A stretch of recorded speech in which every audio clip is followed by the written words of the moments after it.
Amani, peace, love, and power to all of the people. Thank you so much for tuning in to today's broadcast. I am Amar Mari. I am the founder of El Kebalan Unity Alliance, and my queen, Amani Amari, is the co-founder.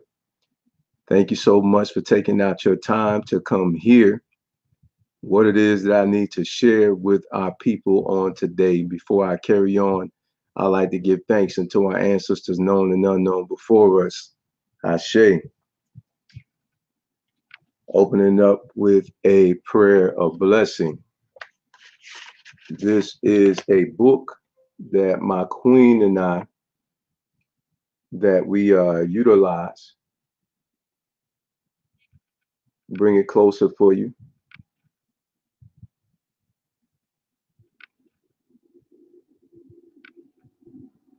Okay, it is a book of prayers, and it's called I Hear Olofi's Song. And so we're going to bless this meeting on today. As we come together in fellowship, I ask for the blessings of Olofi, Arisa, and Agun. Let them shower blessings of greatness so that we may be uplifted out of the shadows of darkness and into the warmth of goodness. For the sake of goodness and for the sake of our fellow beings, may the blessings be at the feet of our souls, and may the divine's graciousness, mercy, and love wrap around our destinies and allow us to be loved and in service to ourselves and our fellow brothers and sisters. May we have understanding, peace, and clarity. May we prosper in an abundance of blessings. Let us honor the divine and the divine within ourselves. Let us honor the gifts that has been bestowed and nurtured within us. Let us honor the sacred breath of life, Ashe.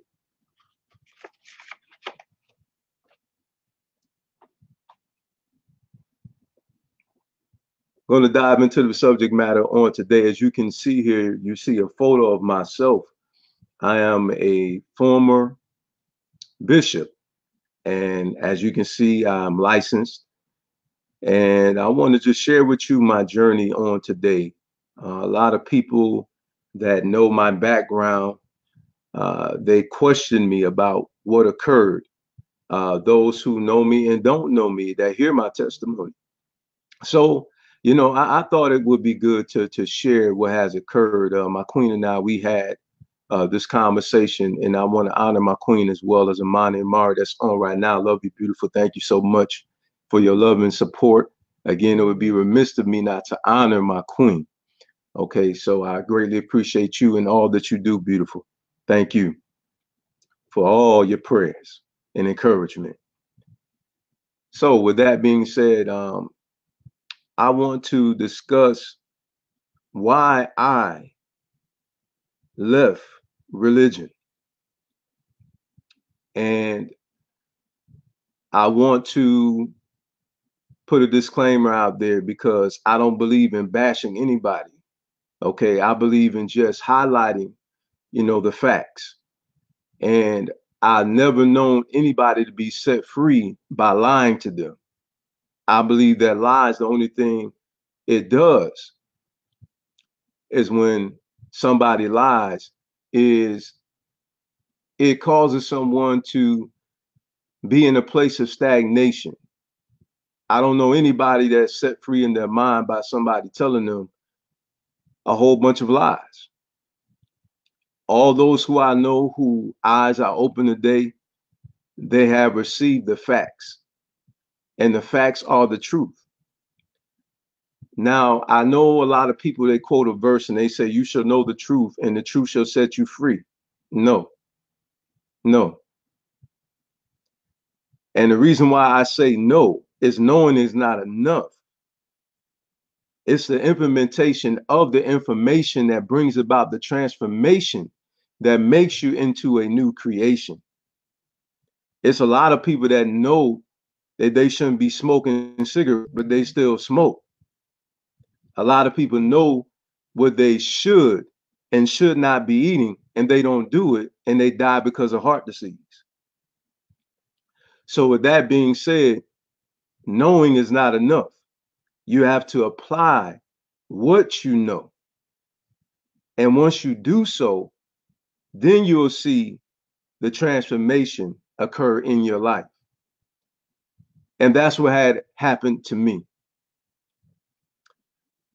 Once I was confronted with the facts, I was left with a choice for me to continue to follow after lies or for me to follow after that which is factual. I was raised majority of my life, not forced, as a Christian. Okay, I preached the gospel for a total of approximately 17 years before I relinquished my position after I began to find out the things that I was taught was falsehoods. And so this is just to present to you my findings, the things that I learned throughout my time of research, where I had been confronted with questions such as, if the devil was the tempter, then who tempted the devil? Thought-provoking questions like that. For example, someone asked me, they said, well, how do you know that God is a he? And the truth of the matter is, I knew that the only reason why I said that God is a he is because that's what I've been taught. I had not had an experience with the creator of everything. I had not had an out-of-body experience with the creator of everything. So I began to recognize that I was speculating. And speculation means that I was professing things that I had no evidence to prove. When we began to find out that ink and paper is not enough evidence when it comes to the supernatural realm, the better off we'll be. And if we start being honest with ourselves, we can't prove that outside of what we have been taught, because no man has seen the creator and lived. That's just the bottom line. You even heard that verse before. Why? Because when you see the creator, you be outside of your body. And I don't know anyone who's seen the creator and has come back to testify and to say what the creator looked like. I don't know anyone who has came back and said what the creator looks like. No one at all. All right. So the only thing, again, I could go off of is my own personal experience. And if they told me that, then that would be their experience. It couldn't be real to me because I personally have not experienced that. So thus, what I would be doing is, in turn, I would be sharing somebody else's experience. And basically what I would be doing is co-signing on something by someone else's interaction with these beings, such as angels, demons, and etc. So when a person is really honest with themselves and they start recognizing that some things that I'm saying, I'm only saying because that's what I heard. I'm not saying that because I actually had an interface with this being known as the creator of all. I haven't had this interface with a being called an angel. I haven't had an interface with the supernatural beings called demons. I was only taught that. And so in turn, you subscribe to that because that's what you have been exposed to. Prior to me relinquishing my position, I just want to give you a brief backdrop about my experience, because before I converted to Christianity, I had recognized that the only thing I did was just go to church. I just said I was a Christian because my family members are Christians and we went to a Christian congregation. when I really looked at the life of the Mashiach, some of you know as Christ, I began to recognize that I wasn't Christ-like. I just went through the motions, as most of us do, and recognized that my life was not upright. I was a self-righteous person. So that's what I believed at that time. But as I began to research, as I began to get closer in my relationship with the Creator, who I can neither confirm nor deny is male nor female, because I have not had an out-of-body experience with the Creator. The reason why I say that there's a Creator is because the same reason why somebody believes that there's an inventor. When you see an invention, you know that there was an inventor. When you see a painting, you know that there was a painter. So being that I see creation, I know that there's a creator. Back to the story at hand. So as I began to research, as I began to get closer to the facts, I began to recognize that a lot of things that were taught to me were dogma. That's spelled D-O-G-M-A. Okay, for those of you who don't know, it's pretty much opinion. Opinion that is imposed upon someone as if though it is the bylaws, if you will, for humanity to live their life like they are the ultimate, if you will, for how you're supposed to live your life. So as I began to research and as I began to find out the opinionative things, such as when Paul said, I say not the Lord, when he said, I suffer not a woman, when I began to be honest with myself and say, okay, he just gave his opinion. And so scripture means writing. An epistle is a letter that was written. Epistle means letter, and the letter was written. And he said, I read this epistle with my own hands. So therefore, he wrote his own opinion. So therefore, all scripture cannot be given by the inspiration of the Most High, because he just said that I say not the Lord. So I had to be honest with myself. And I said, okay, what else is it that I have been taught that is inaccurate? I'm going to share something with you right now. I'm going to give you a brief breakdown about tithing. Some who have been following after my body of work knows I have taught this before. And I'm going to give you a brief breakdown about tithing. Because see, so many people, they give their money away that they work for. And it's sad to say this, that some people, because of false teaching, because of religiosity, it has affected their mental faculty and has affected their sense of logic.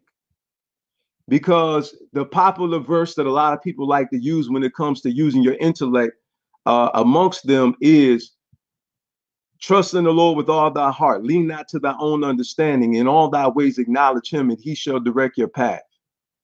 Now they use this when you're using logic.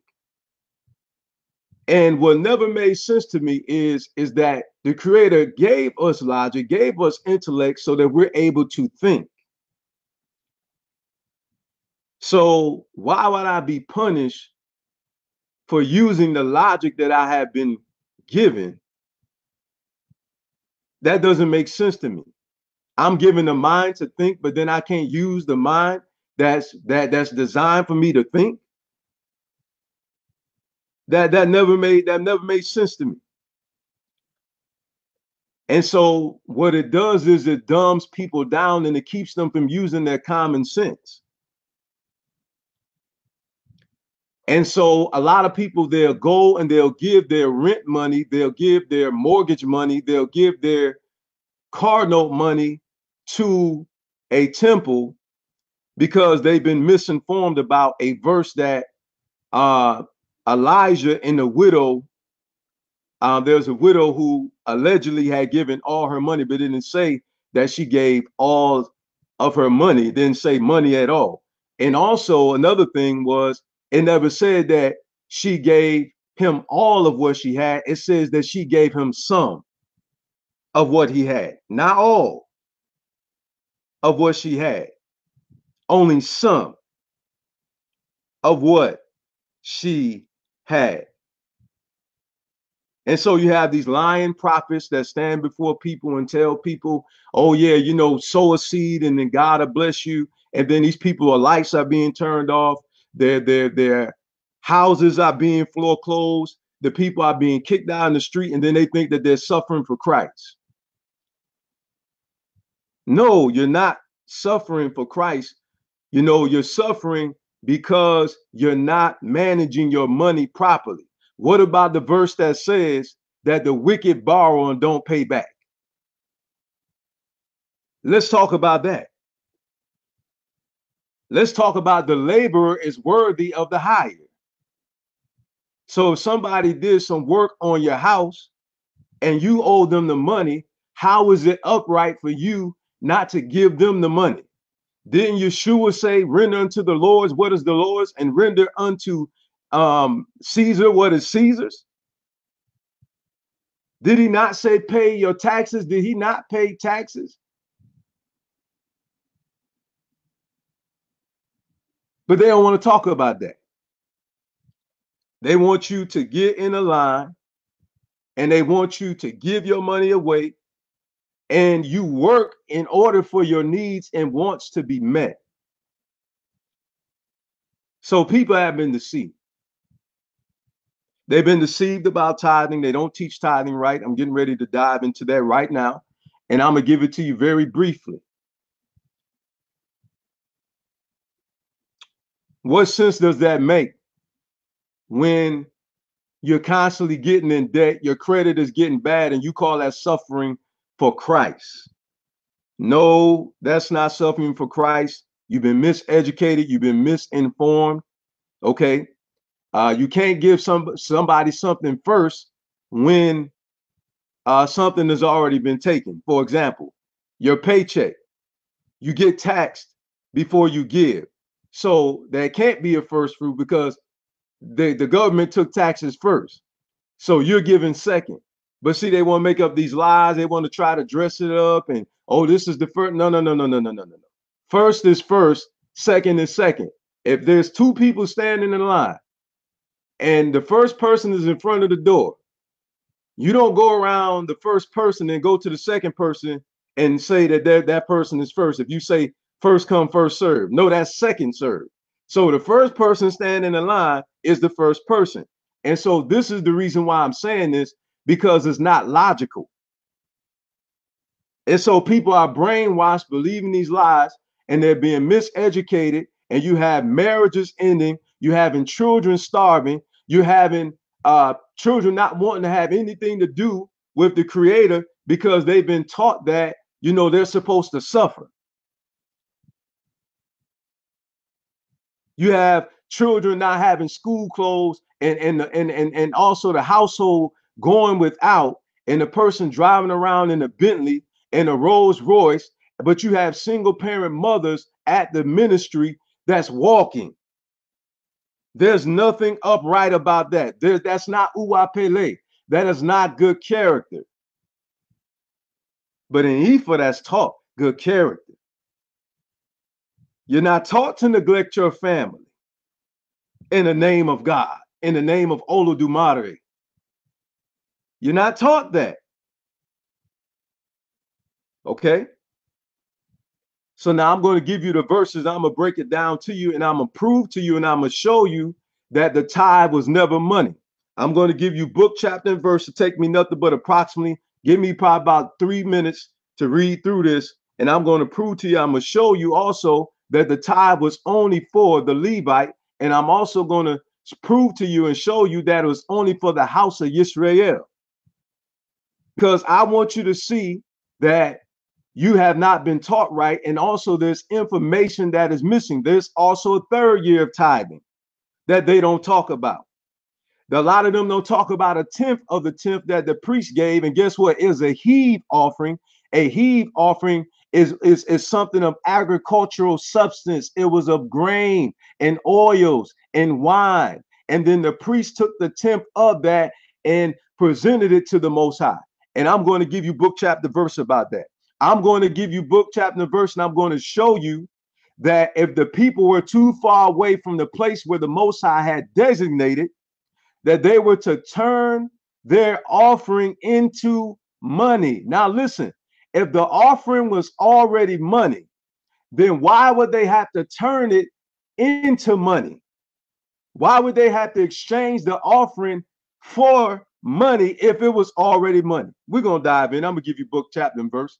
I'm going to help you out.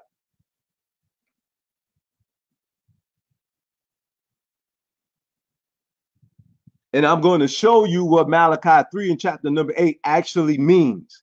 I'm getting ready to give it to you right now, the raw truth. I'm getting ready to give you some facts. I want you to fact check this. Numbers chapter number 18, verse 24 through 26. Numbers chapter number 18, verse 24 through 26. But the tithes of the children of Israel, which they offer as a heave offering unto the Lord, I have given to the Levites to inherit. Therefore I have said unto them, among the children of Israel, they shall have no inheritance. And the Lord spake unto Moshe, saying, thus speak unto the Levites, and say unto them, when you take the children of Israel the tithes, which I have given you from them for your inheritance, then you shall offer up an heave offering of it for the Lord, even a tenth part of the tenth. All right, now, Deuteronomy chapter number 14, verse 22 through 29. Listen very closely. Be sure to set aside a tenth of all that your fields produce each year. Eat. Listen. Watch how this is going to come together.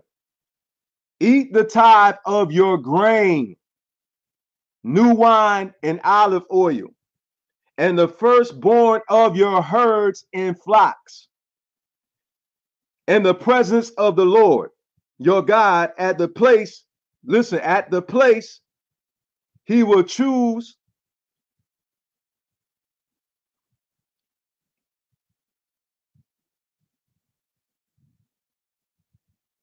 as a dwelling place for his name, so that you may learn to reverence the Lord your God always. Now, listen, remember in Malachi chapter number 3, verse number 8, it says, bring all the meat and the tithes and offering into what? The storehouse, so that there may be meat. Watch it. Now watch this. But if the place is too far, and you have been blessed by the Lord your God and cannot carry your tithe, because the place where the Lord will choose to put his name is too far away, watch it, then exchange your tithe for silver, and take the silver with you and go to the place the Lord your God will choose. Now watch this. Use the silver to buy whatever you like, cattle, sheep, wine, or other fermented drink, and anything you wish. Then you and your household shall eat there in the presence of the Lord your God and rejoice. And do not neglect. Now remember, he said, how have you robbed me? And tithes and offering. Do not neglect the Levites living in your towns, for they have no allotment or inheritance of their own. Now watch this.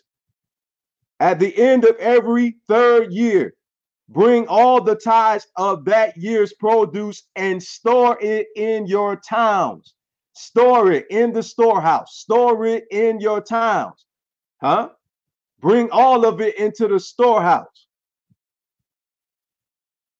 so that the Levites and the foreigners and the fatherless and the widows who live in your towns may come and eat and be satisfied, and so that the Lord your God may bless you in all the works of your hands.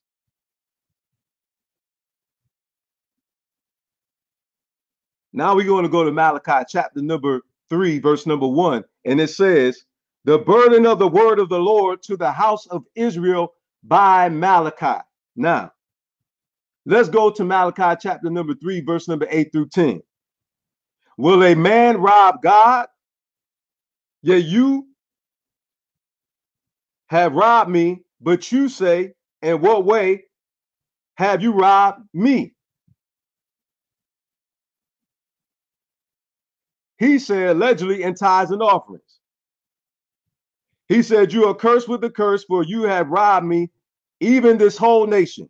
Bring all the tithes into the storehouse, that there may be food in my house. That's what that verse actually meant. Now you have to ask yourself, after hearing all that, what else is it that I have been taught inaccurately all these years of my life? You have heard that the mercy of the Lord endures forever. Now, if that be the case, then why would he allow somebody to burn forever? How is that merciful? Someone burning for eternity, but yet the mercy of the Lord endures forever.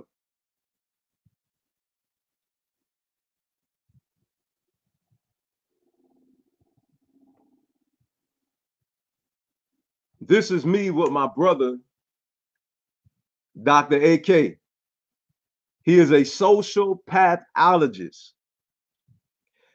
In this picture here, you see me at a gentleman's brunch where all the brothers had came together in their finest garments, and you see the way I'm dressed at this time. Now look at the way I'm dressed now. So what happened? What happened was this brother, he spoke some facts and he asked some thought-provoking questions. He said, why don't you know your language? Why don't you dress according to your culture? Why don't you have a cultural name? And those thought-provoking questions challenged me in the state of the slave mentality that I had at that time, and it confronted me. And it began to get me to start asking some questions. Yeah, why is it I don't speak my language? Where do I come from? Yes, why don't I dress that way? Why doesn't anyone in my family know where we come from in our language? Why doesn't any of us embrace the way we dress? And then I look at my brothers and sisters over in Kebelon, those who haven't been colonized, who dress in modern day Kebelon attire, and I said, I'm missing something. I said, all this time, I've been walking around and I've been embracing Eurocentric ideologies. All this time, I've been numb and I've been accustomed to not knowing who I am and where I come from and what language I speak. Now, my name before I changed it was Alton Dewey Walden III. And when I researched my name, and this was prior to me hearing my brother even speak, because I already looked up my name prior to that, so I know the origin of my name. It is of Eurocentric origin. And to be more specific, it is English. And my last name, Walden, is Old English. And my middle name was Dewey, which is Welsh. I said, I'm not English and I'm not Welsh. Why don't I have a cultural name, an ethnic name? Why don't I have that name? Then I started researching, and I heard the Honorable Minister Louis Farrakhan say that the name that you have is from the slave master that owned your ancestors. And I said to myself, I cannot keep living with this name. I can't accept this branding of ownership from a colonizer. And so I changed my name. And I had to still legalize it. You know, it's a very costly fee. There's some things more important than other things. You know what I'm saying? At the time, it's not like I'm rich. You know, we just started our businesses. And so, you know, we're working towards building financial stability, okay, in our family and what have you. So there were some other things that I put first, like the event that we just did, you know, for the community. I sacrificed that. That was more important than my name being changed legally. All right. I changed it and I let people know that's who I am, you know, whenever we have an interface with one another. And I let them know, hey, my name is Amar Mari. You know what I'm saying? That's actually, it's the origin is Ethiopian, right? You know what I'm saying? So I had to grab onto something that dealt with our people. I had to rid myself of that name. I said, I can no longer accept this. I don't even like to be called that. You know what I'm saying? Trust me, that's the next move I'm gonna do, you know, because you got to go through all the court processes and everything else like that, you know, to get everything changed legally and all those things of that nature. So the time will come. However, you know, as for right now, you know what I'm saying? That's what I've done. I changed it on Facebook, you know, and I put it on Instagram and on my LinkedIn page and etc. Because I want people to know me as Amar because that's my culture. That's an ethnic name. I can no longer walk around being branded like I'm cattle. And that's exactly the way they treated our ancestors, like a bunch of animals. That's why they whipped them with a whip. That's why they made them work with no compensation. The only thing they did was feed them because that's what they do to animals, right? Do you see a dog getting any money? Do you see a mule getting any money? What does the person do that owns the animal? The only thing they do is feed the animal and give that animal some shelter and make them work, you know, the land. They don't compensate, you know, the animal for what they do. Listen, the reason why the owner feeds the animal because and gives the animal water to drink is so that the animal can continue to stay alive to be able to continue to do the labor. That's it. The owner wants the animal to stay alive so that the owner's benefit can come out of it. That's it. That's all. And that's the way we were treated. I could no longer deny what I had heard and what I seen. I can no longer deny the things that I read, the contradictions that I read, where in one verse it says that Peter went into the tomb, and then another one says, you know, he looked into the tomb. I couldn't ignore one verse says that it was an angel at the tomb, and then another one says that there was two angels. I couldn't ignore that one gospel said, you know, that here lies the King of the Jews, and then the other one says, here is Jesus of Nazareth, you know, and then the other one said, here's the King of Kings. I could not ignore that. I could not ignore the things that I had read. I could not ignore even how, even when I read the things that I read, that like he said, this doctrine is not mine, but it belongs unto the Father. He said, I can do nothing of myself. He said, I cast out devils by the power of God. Even when he prayed, and he said, he even taught the disciples how to pray. He said, our Father, which art in heaven. Go directly to the Father. And when he prayed, he said, all that you have given unto me is mine.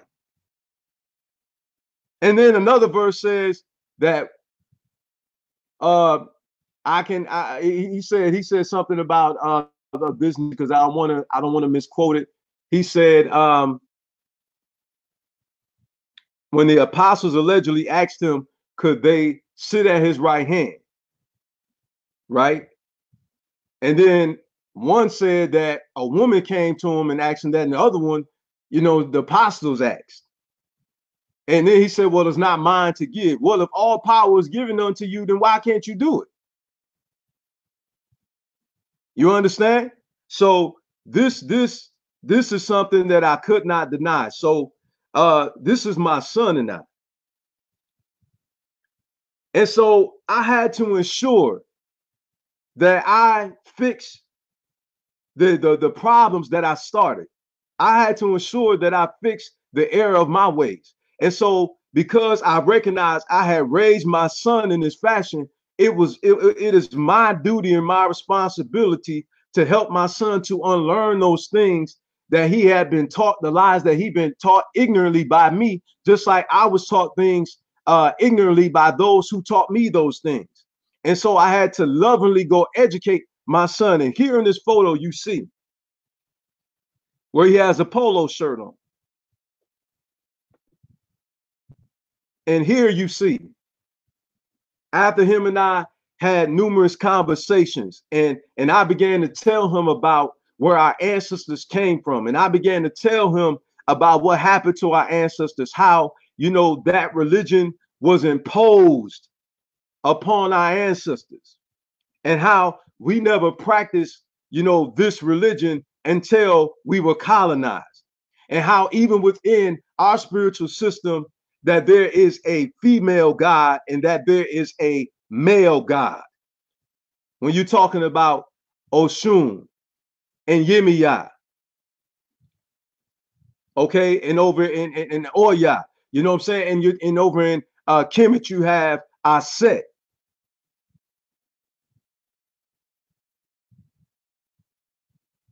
So when I began to study those things, and I began to see that the so-called Madonna, when I began to research, and I found out that that's a Set and that's a Ru, for some may say Isis and they may say Horus. All right. When I began to understand that Asar, who some know as Osiris, was first called the resurrection and the life. When I began to hear about how he was known as the King of Kings, when I began to research and I began to find out Baba Abatala was called that, and that spiritual system, both of them that I've mentioned, predates what I read. When I began to see the fragmentations of these various spiritual systems that had been tainted, I could no longer stomach it anymore. I said, I can no longer embrace these lies. I can no longer embrace these lies. When I began to see people's marriages falling to the ground because of these lies, when I began to witness women who were in abusive relationships being told to stay there because Jesus suffered on the cross and he stayed on the cross for us.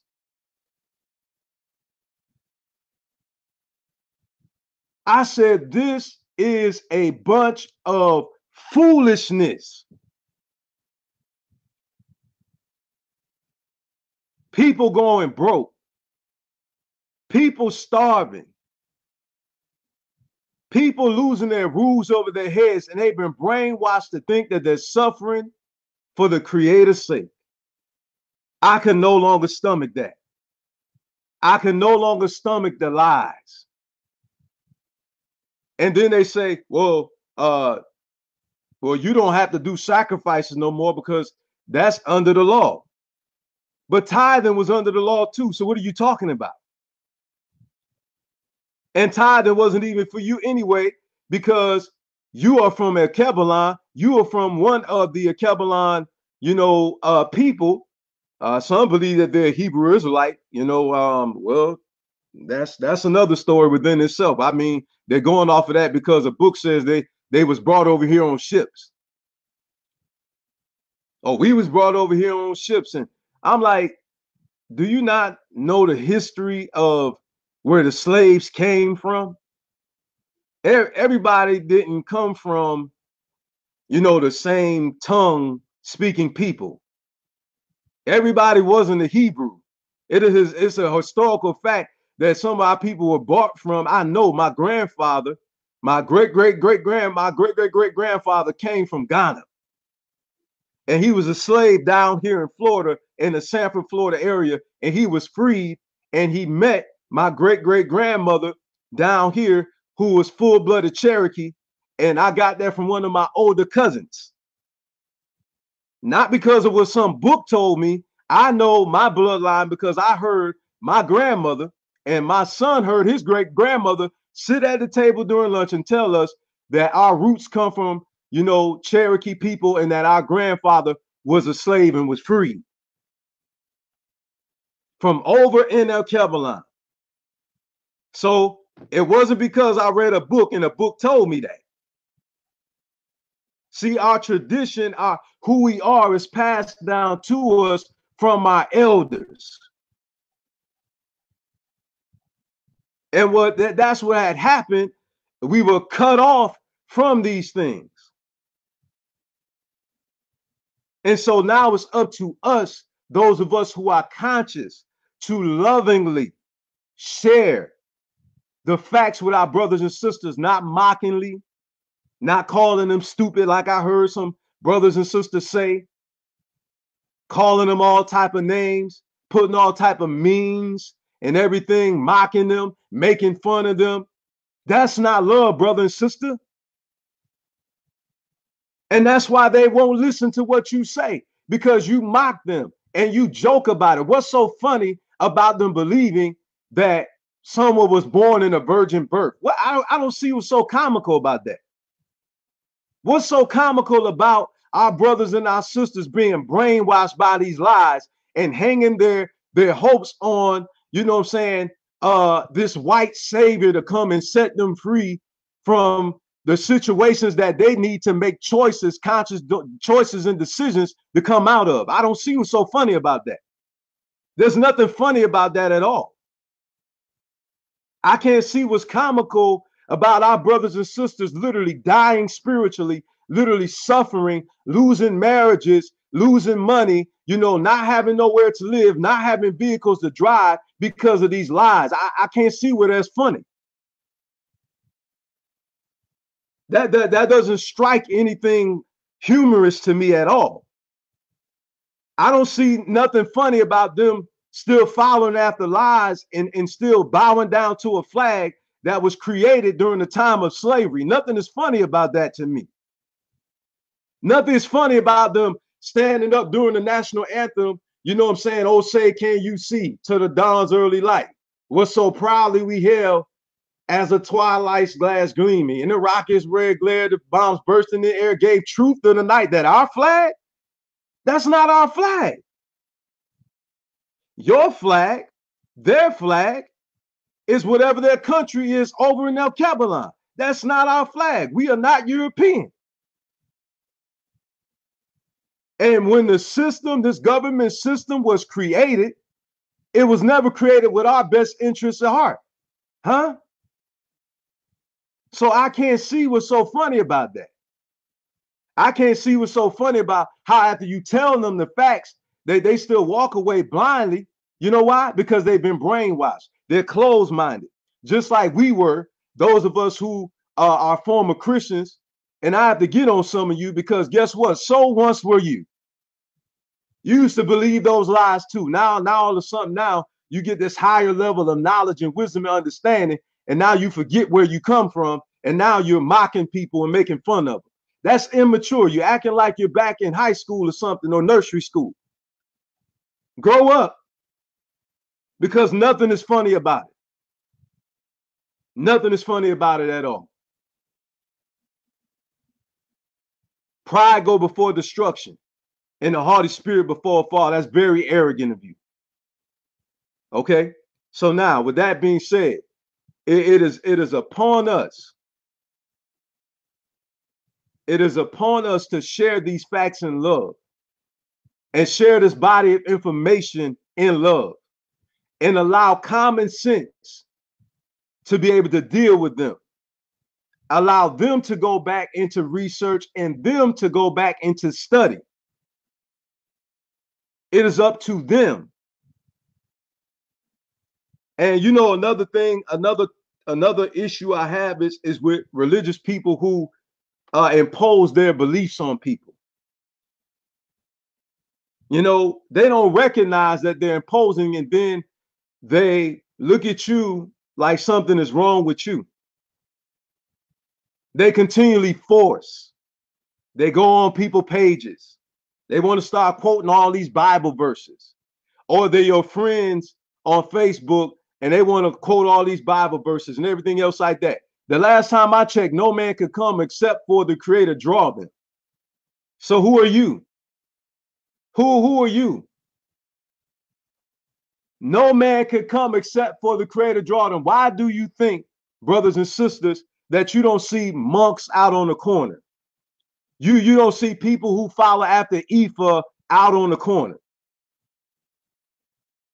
Because the Spirit draws. The Spirit comes to us and speak. The Spirit begins to speak to us on a personal level when we're by ourselves, and began to speak to us through people, whether it's on social media, radio, on the internet. The Spirit will begin to speak, just like the Spirit began to speak to me, and the ancestors began to speak to me. Nobody was out on the street corner. Nobody walked up to me with a bullhorn. Nobody told me to repent and turn from your wicked ways. That didn't happen. That didn't happen. No man could come except for the Spirit draws. And when the Spirit speaks to you, my dear brothers and sisters, you stand on what you know. Don't be afraid. Don't be ashamed. Don't be concerned about what they're going to think about the friends that you're going to lose. Listen, understand me very closely. Excuse me. Well, understand me very well and listen to me very closely.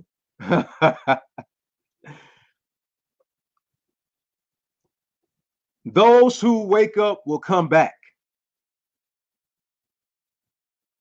Those who become conscious will come back, and they will come back and partner with you. My cousin Yosef used to share this information with me prior to me being transformed. And I said everything was the devil. Why? Because I was taught that that's the devil, for me to acknowledge my ancestors. That's what I was taught. I didn't recognize, my goodness, here I am on Memorial Day. I'm paying homage to a Caucasian person who's supposed to have died for me during the time that they couldn't stand us.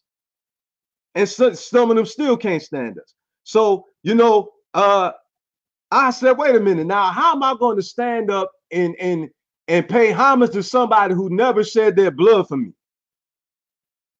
First of all, the wars, the only wars that was fought on this soil were the civil wars. Okay? I'm just trying to get you to start thinking here for a moment. And also, the first bomb wasn't dropped on Hiroshima. It was dropped in Tulsa, Oklahoma, on our ancestors that lived in Greenwood.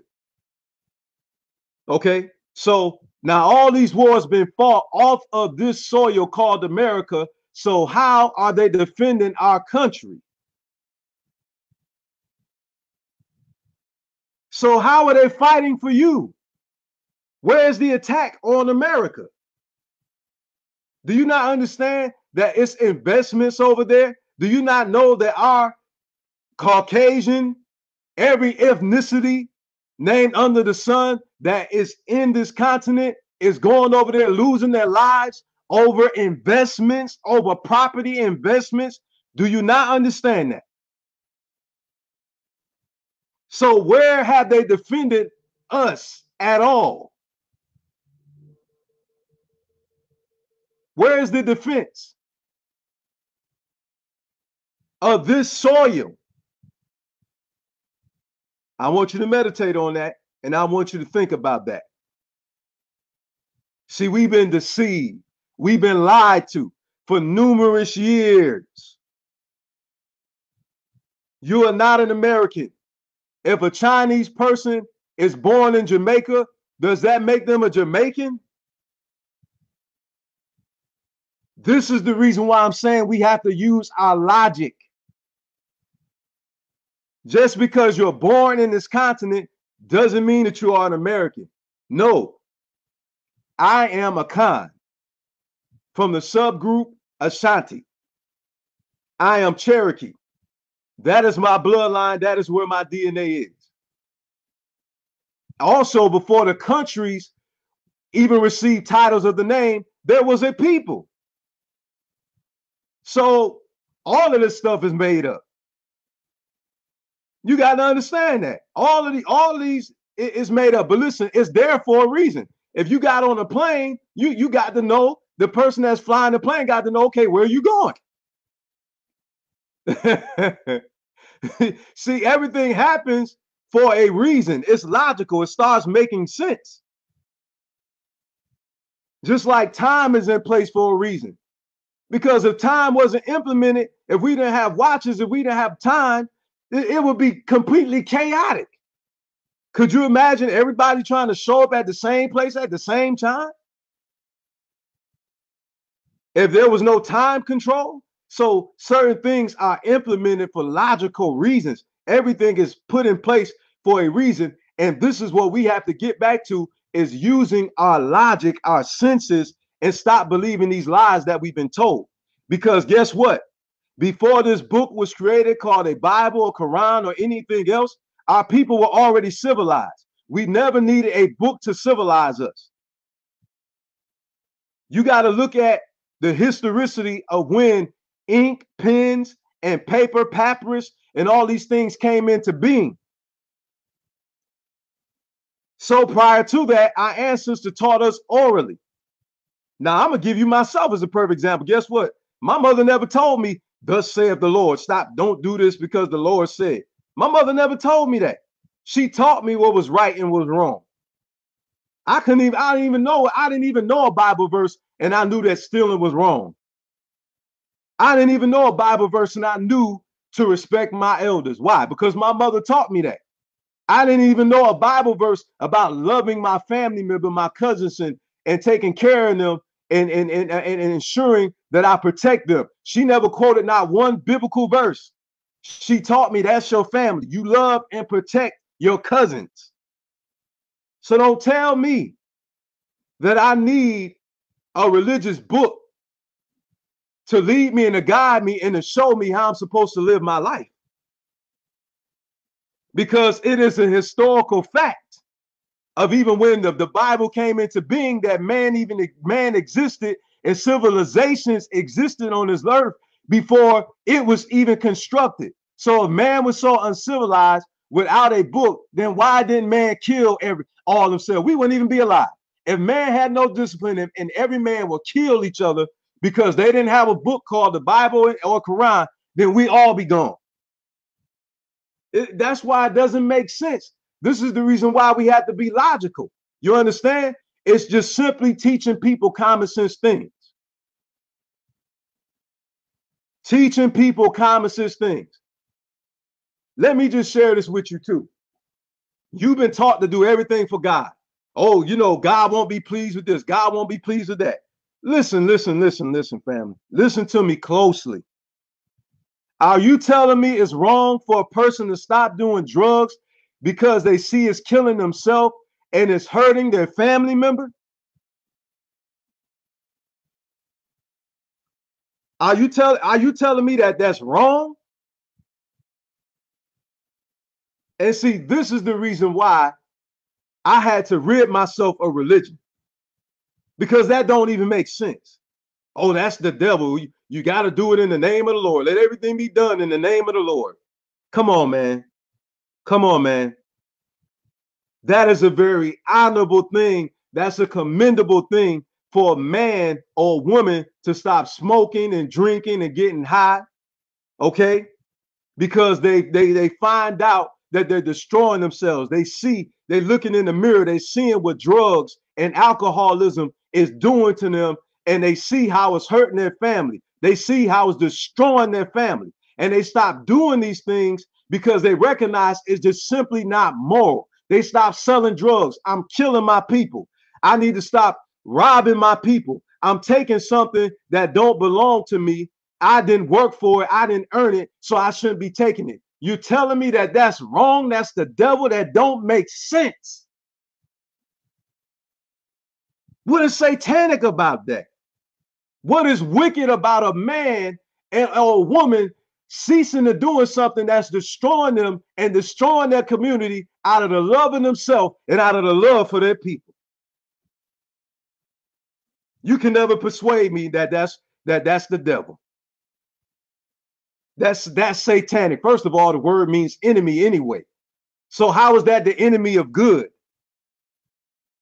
That means adversary, that which goes against which is right. So how is that immoral? How is that wrong? And then I began to recognize how their religion causes them to start judging people that's upright and doing good and calling them wicked. Oh, they're wicked. Oh, that's the devil. Oh, this is Satan. Not even thinking, why would the devil tell somebody if wicked? So why would they go feed the poor if that's wicked? Why would they say, love your neighbor, be at peace with your neighbor, let all humanity come together in peace and in love? But you call that the devil? You call that the opposite of God, of good? That doesn't make sense. It doesn't make sense. Peace, amani, love, and power to all the people. Thank you so much for tuning in. I appreciate that. And I want you to think about this in my closing. When somebody is eating something that's unhealthy, and they go to the doctor and they get a diagnosis, and the doctor says to that person, listen, if you keep eating this way, you're going to die. You're going to kill yourself. And the person changes their eating habits because they recognize that it's unhealthy for them. And if they don't stop doing it, then they're going to kill themselves. I want you to take this in a spiritual context. Do not let anybody deter you from you relinquishing, you consuming unhealthy things in your spirit called religion. Now that you recognize that it's unhealthy for you, you need to continue to put into your body, your spirit, your soul, things that are healthy for you, that's going to cause your spirit to grow and to, instead of dying. This is yours truly, your brother, Mar, signing out. Be blessed.